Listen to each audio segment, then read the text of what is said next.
Hola,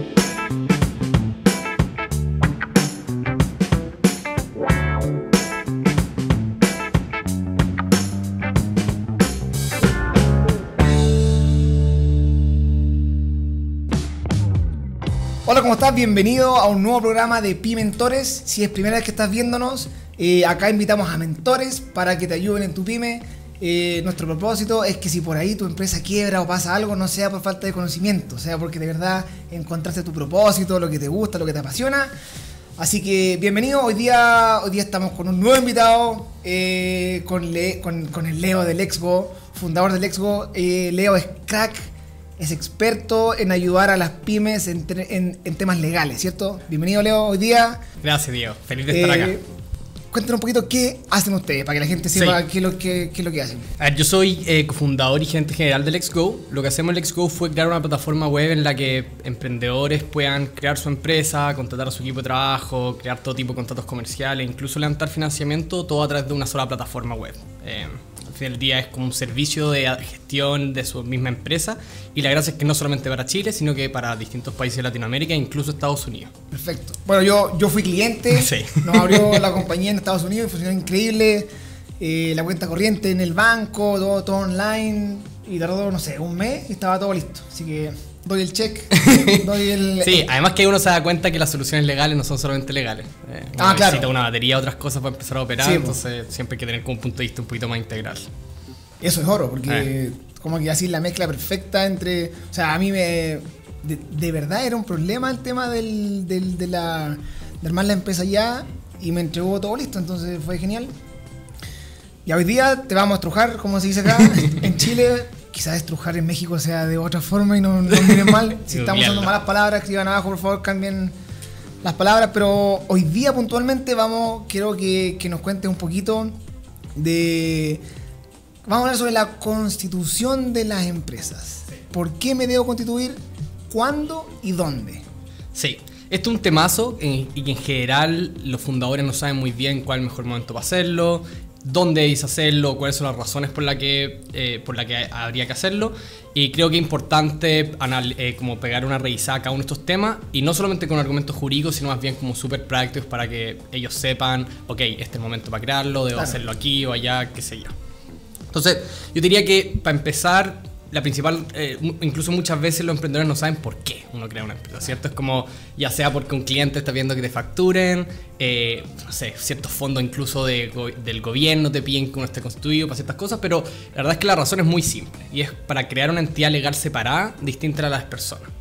¿Qué es lo interesante de esto? Es de que esa nueva personalidad jurídica que uno crea puede acometer con riesgos jurídicos mucho más importantes que los que uno tomaría personalmente, y por eso, sobre todo en el mundo de la startup, es capital de riesgo, ¿cierto? Entonces, pero, bajándolo al español normal y simple, si hablo lesera, tú me dices, dale. Ya, entiendo que uno se debe constituir para poder, en el fondo, separar el dueño de este negocio. Así es. En caso que el negocio quiebre o le vaya mal, no perjudique al socio, al dueño. Tal cual, tal cual así. Entonces, la verdad es que eso a los fundadores les da una tranquilidad mucho mayor, incluso a los inversionistas les da una tranquilidad, porque uno en general con estas empresas, sobre todo de rápido crecimiento, termina tomando riesgos mucho más altos de los que tomaría personalmente, y para eso están estos vehículos de inversión, y para el inversionista aún peor.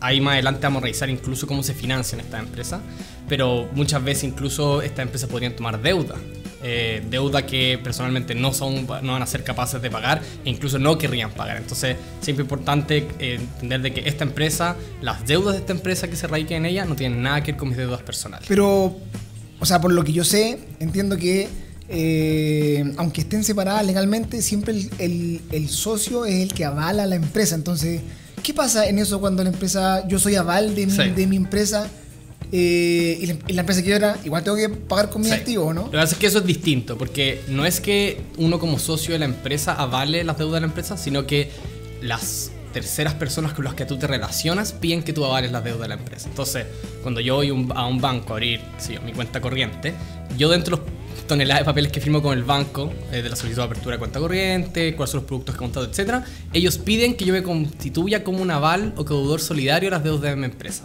respecto al banco. Entonces es una forma de saltarse esa limitación de responsabilidad. Pero, y eso lo hacen principalmente porque la empresa en sus primeros años no tiene muchos activos con los que garantizar sus deudas. Entonces, pero la verdad es que basta 2 teléfonos con su ejecutivo cuando ya tenemos una empresa con mayor tamaño, acreditar que esta empresa tiene total liquidez para pagar mis deudas y no es necesario establecer ninguna codeuda o aval mía como socio. Porque yo puntualmente, por ejemplo, cuando a veces pedimos crédito en el banco para comprar cosas, capital de trabajo a veces, o inventario, igual yo pido los créditos en línea en mi banco y me dice, el aval es usted y acepte todo, en el fondo igual yo sigo siendo aval. Sí, lo que pasa es que eso fue cuando tú solicitaste la apertura de tu cuenta corriente, te constituiste como aval de cualquier producto que contrates con ese banco. Ahora, eso en nada quita de que tú puedas acercarte al banco y decirle, oye, me gustaría que me quitaran como aval, y el banco probablemente va a ver tu, qué sé yo, el estado de la empresa y te va a pedir otro tipo de garantía, o te va a decir simplemente no, lo dejo atender, ¿no? Entiendo, es un tema de seguridad para el banco de los créditos que te otorga a ti, los productos que te otorga. Sí. Entonces, en el fondo, resumiendo, el por qué debemos constituirnos es para separar dueño con empresa. Exacto. Por los riesgos que podría tener la empresa. Exacto. ¿Cierto? Y si a esta empresa le va bien, ¿favorece algo al fundador? Por supuesto, ahí va a depender de cómo uno quiere estructurarse hacia adelante, pero principalmente, es decir, los dividendos, es decir, como los ingresos que en demasía que está obteniendo la empresa, los socios pueden retirarla. Muchas veces en corporaciones más grandes hay dividendos mínimos que se retiran todos los años. En empresas de crecimiento obviamente hay mucha, es decir, cualquier ingreso superior que se tenga sobre los gastos se reinvierte durante los primeros años, pero sin duda, es decir, uno, mi acción que yo compré a $1, después vale mucho más, claro, vale 100. Y dos, los accionistas de una empresa tienen total libertad de pactar, hacer retiros, dividendos, etcétera. Perfecto. Que son ingresos que van directamente a los socios dependiendo de qué porcentaje tiene la empresa. Entonces, en resumen, hay que constituirse para separar eso. Otra pregunta que me hacen mucho es ¿cuándo? ¿Cuándo debo ya pasar al mundo oficial o legal o ya ser más serio? Porque ya cuando uno firma algo en el papel es mucho más serio, ya como que ya la empresa tiene que... Como que antes es un juego. El problema es que uno ni siquiera sabe cuándo es juego y cuándo se convierte en una empresa. Por eso, entonces, ¿cuándo es el momento? La verdad, esto es divertido porque esto ya no tiene nada que ver con un consejo legal. Esto es principalmente hay ciertos hitos que uno intuye que parece ser momentos clave en las que un proyecto se convierte en una empresa y ya hay que constituirla como tal. Y nosotros hemos llegado a la convicción de que son dos principalmente. Uno es cuando ya empiezo a aceptar pagos por servicios o mi producto en particular. Y eso ya te da una distinción de, ok, aquí podría haber... el producto está generando ciertas responsabilidades de las que yo personalmente no me querría ser capaz. Y ahí volvemos a atrás, ¿cierto? Entonces quiero por ende una empresa que sea distinto a mi persona personal, ¿cierto? La otra que es importante es cuando ya como proyecto y equipo sentimos que estamos creando una propiedad intelectual importante. Ya sea puede ser un código, unos diseños, un logotipo, cualquier tipo de propiedad intelectual, ¿cierto? Y para evitar tener problemas en el futuro acerca de quién es dueño de este código, de estos bosquejos, lo que sea, nosotros creamos una empresa y radicamos en esa empresa todos estos diseños o propiedad intelectual. Sí. Oye, y... acá tú pusiste, ¿cuándo hacer? No muy temprano y no muy tarde. Cuando tú dices, cuando ya empiezo a recibir pagos, ¿significa que cuando ya empiezo a vender ya me debo formalizar? Sí. Hay un monto, no sé, ideal en ventas que ya, ahora es el momento que debo formalizarme, porque hay personas que, o empresas chiquititas que, no sé, venden por mes $200. ¿Les convendrá hacerlo? A ver, $200 por mes. A ver, lo que pasa es que, y aquí volvemos atrás, yo creo que esa todavía sigue siendo una cifra muy chica, solamente por intuición estoy hablando, pero hoy en día los costos de operar una empresa son bastante bajos de lo que hace varios años eran, ¿no? Hoy en día incluso hay ciertas estructuras como empresarios individuales de responsabilidad limitada, y a eso súmale además como regímenes de tributación simplificados, como el 14 TER. Que la verdad es que ya ni siquiera es necesario contratar un contador como que tenga un costo mensual. Y por ende, ¿qué es lo que quiero decir con esto? Es de que tener o no tener una empresa ya no es como, no tiene costos prohibitivos que, no, es que es muy caro crear una empresa. Sobre todo ahora como ya llevamos como el 4º año operando empresa en un día. Pese a que ese es un tema que quizás podemos hablar más tarde, la plataforma de empresa en un día no es tan amistosa como uno querría que fuese. pero tiró al suelo los costos de crear una empresa. Imagínate que durante muchos años, para que cualquier emprendedor pudiera crear una empresa decente, te podía costar entre 200 y 300 mil pesos chilenos, que es algo así como 500 dólares. 500 dólares. Entonces, solamente para empezar. Ahora, hoy en día, en Chile y otros países que han implementado registro electrónico, yo sé que en México están trampados hace un buen rato este proyecto de ley también. Cuesta, qué sé yo, $20. $20. Entonces, ¿qué otro país de Sudamérica tiene este beneficio? Argentina, yo sé que ya va como en su segundo o tercer año implementado. Y efectivamente ha bajado harto los tiempos de espera en la Constitución. ¿Sí? Pese a que tiene una serie de restricciones que son artificiales, porque hoy en día, al menos la experiencia chilena ha sido que uno puede tener una sociedad anónima hasta una IRL y no tener mucho problema en la creación y administración de la empresa misma. Yo sé que en México está un proyecto de ley entrampado hace un buen rato y bueno, Estados Unidos también en muchos de sus estados ya tiene registro electrónico. ¿Y Colombia tiene? No, opera muy parecido a Chile con el sistema de conservatorio y registro tradicional. Son pocos los países que han implementado esto. Sí. Entonces tú recomiendas, o sea, yo recomiendo más de $1.000 por mes. Eso es como, yo creo que es un número, pasar ya a 4 cifras. A 3 ceros, a 4 números ya es un cambio, como que ya se torna un poquito más real. Y ahí yo recomiendo, es mi supuesto. A mí me parece como gente que una buena parte cifra. de la nada. Ahora sí hay que aclarar de que hay proyectos y proyectos. Hay proyectos que son negocios mucho más tradicionales que yo diría, claro. Es decir, llega un punto es como, estoy vendiendo esa cuantía y por ende significa que puede ser mucho más óptimo hacerlo todo a través de una empresa. Pero hay otros proyectos que son un poquito más difíciles, en que tienen un largo plazo antes de monetizar o empezar a generar lucas. Entonces, ahí es donde vuelve el segundo punto. Ya no es tan importante cuánto estoy vendiendo, sino cuán importante es el producto que estoy creando y cuándo lo va a monetizar en el tiempo. Otra cosa que es importante, que va a depender también de la inversión inicial. Porque si de repente en un inicio tengo que invertir en maquinaria y muchas cosas, si no estoy constituido, pierdo el impuesto de crédito. Exacto. Pierdo el IVA de crédito. O como gas, incluso. El IGB en Lima. Claro, pierdo eso y entonces igual va a depender de qué tipo de negocio sea. Sí, o sea, es decir, como si el negocio requiere un gasto en capital inicial alto, sin duda sería una locura no hacerlo a través de una empresa. Porque pierdes todo ese crédito. Y en general todo ese gasto, por supuesto, yo lo puedo descontar de los ingresos que genere en el futuro. Entonces sería un desperdicio no hacerlo a través de una empresa. Claro. Bueno, hay que hacerlo cuando, dependiendo qué negocio sea, pero más o menos cuando ya exista una atracción por parte del cliente, que ya estén vendiendo, ¿cierto? Y la tercera pregunta es ¿dónde? ¿Dónde me debo constituir y cuál es la fórmula? ¿Cuál es la forma de esto? Sí.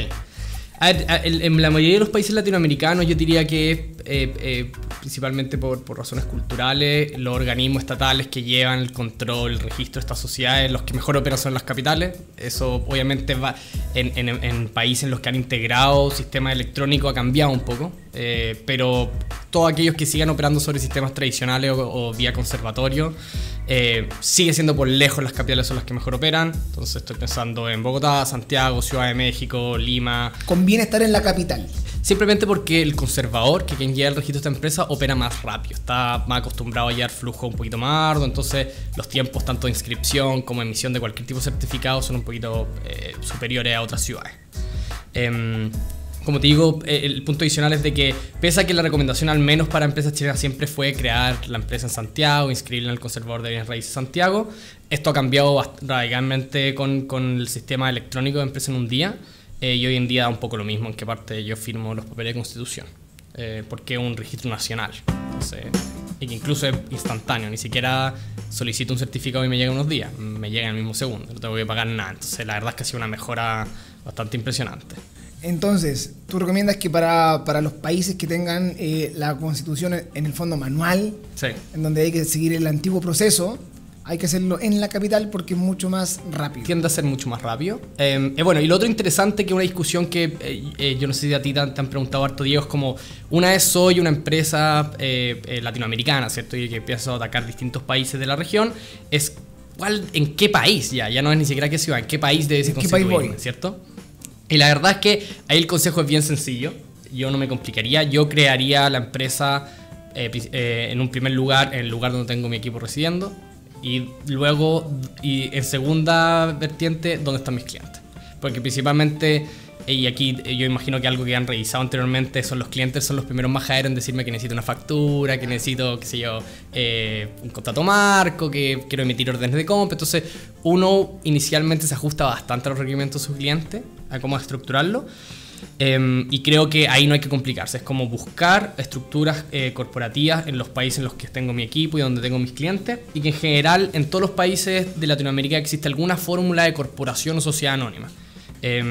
Incluso en los países que más hemos hablado ya se han creado figuras un poquito más progresistas, que son más simplificadas, que es más fácil de crear, como en Chile la sociedad por acciones, en Colombia la sociedad de acciones simplificada, en México una SAPI, y así suma y sigue, y es simplemente porque todas parten de la regulación de una sociedad anónima y que está pensada para empresas mucho más grandes que las nuestras. Entonces se creó un derivado de la sociedad anónima, que es todos estos vehículos mucho más simplificados que nos ayudan a crear más rápido la empresa, administrarla más simple y al fin del día llevarla en un par de años a una posición en que ya puedan levantar financiamiento, empezar a operar con mayor número de intereses, ¿cierto? Oye, bueno, este tema está... le toca a ya empresas quizás un poquito más grandes que ya estén pensando en expandirse, abrir empresas fuera de tu país. ¿Es complicado? ¿Qué se requiere? ¿Es lo mismo que en tu país? Sí, a ver, te puedo comentar lo que hemos hecho en Let's Go y la verdad es que nos ha funcionado bastante bien. Yo creo que, y esto lo vimos tú y yo respecto de crear nuestra empresa en Estados Unidos, en realidad es increíble que uno ni siquiera tiene que tocar piso en Estados Unidos para tener la empresa creada con una cuenta bancaria. Lo que fue entretenido y asombroso a la vez era que yo firmé la escritura con el mouse. Sí. O sea, con el trackpad, con el mouse, agarré el mouse, hice mi firma, le puse enviar y ya está. Sí. Y mi socio estaba en España y mi socio acá en Chile estaba por acá, no sé dónde. Y por WhatsApp le dije, chicos, está lista la empresa en Estados Unidos, firmen. ¿Cómo? Con el mouse, agarra el mouse y... Increíble. Sí, no, los gringos en ese sentido son impresionantes.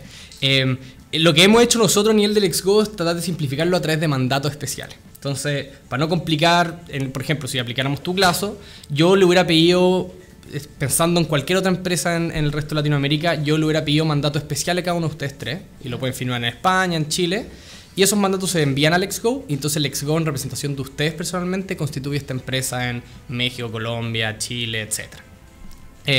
Entonces es una vuelta un poquito más larga, pero de todas formas interesante cómo a través de algún tipo de intermediación, de todas formas uno puede crear su empresa en cada uno de estos países sin haber tocado tierra, ¿cierto? Pero en el caso que una persona, por ejemplo, no sé, agarra una maleta y se va a México y quiere abrir la empresa allá, no es llegar y abrirla, o sea, no es decir ya, quiero mi empresa, entiendo, por lo que sé, hay que tener residencia en el país.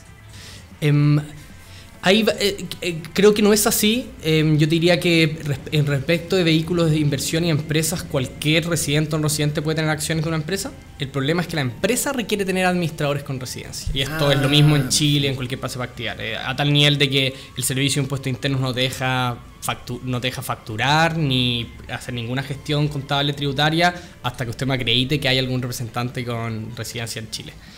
Y esto es una legislación parecida en todos estos otros países, pero no hay ningún problema para ser accionista de esa empresa.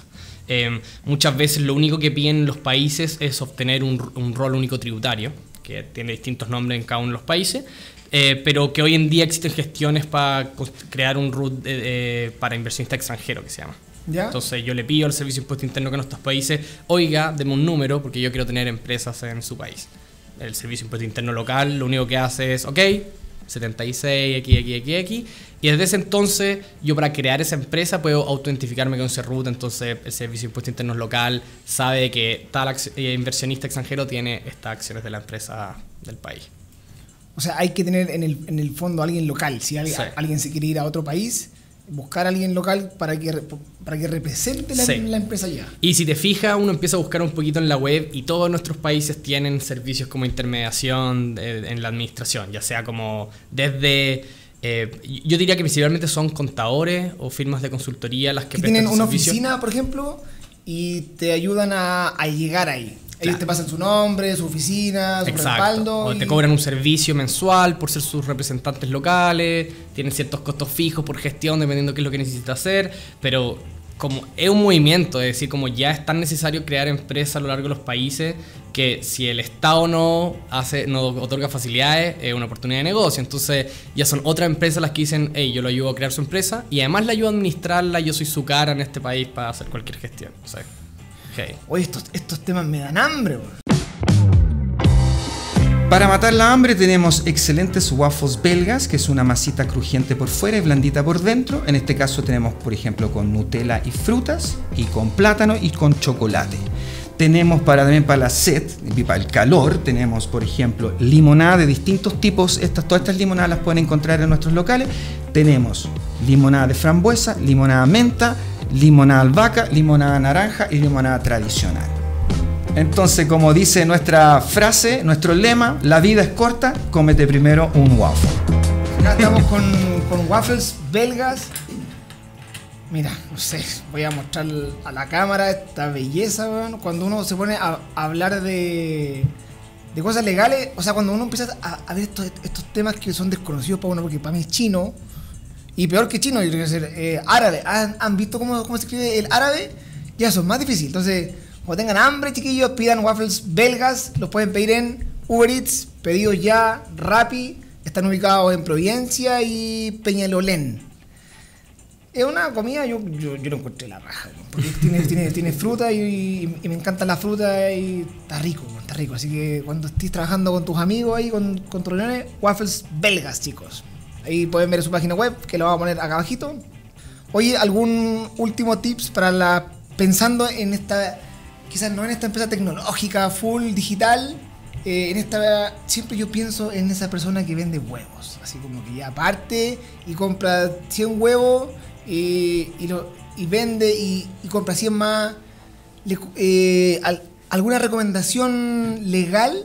Sí, a ver, yo te diría que como hablábamos hace un ratito, hoy en día es mucho más simple lo que era hace varios años crear una empresa. Yo sé que suena como, wow, se pasó el cambio, pero hoy en día la legislación chilena, y quizás vale la pena que el caso que al menos nosotros conocemos más de cerca, tiene estructuras de empresa mucho más simples que lo que estamos hablando. Entonces, yo diría que si ya voy a hacer un negocio, sea lo simple que sea, yo me constituiría al menos como una empresario individual de responsabilidad limitada, que hoy en día por empresa un día me demoro 5 segundos.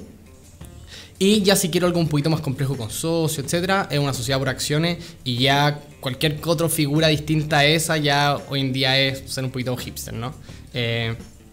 Entonces, eso por un lado. Y luego te diría como el miedo a llevar como una gestión contable a lo largo del tiempo y luego hacer declaraciones de renta es algo que nosotros, una preocupación que también escuchamos bien seguido. Y ahí hay que contarle a los emprendedores de que uno se puede acoger a un régimen especial que se llama el 14 TER, que se llama 14 TER porque ese es el artículo de la ley de renta, pero al fin del día significa que usted puede llevar una contabilidad simplificada en base a ingresos y egresos. Entonces, me entra X, sale Y. Esa es mi contabilidad. Y al fin del día, todos los años que siempre es bueno pedir ayuda a un contador para hacer las declaraciones de renta, pero es un gasto relativamente bajo para una operación de un año entero en el que estuve llevando con Excel mi ingreso de egreso, claro, ¿cierto? Claro.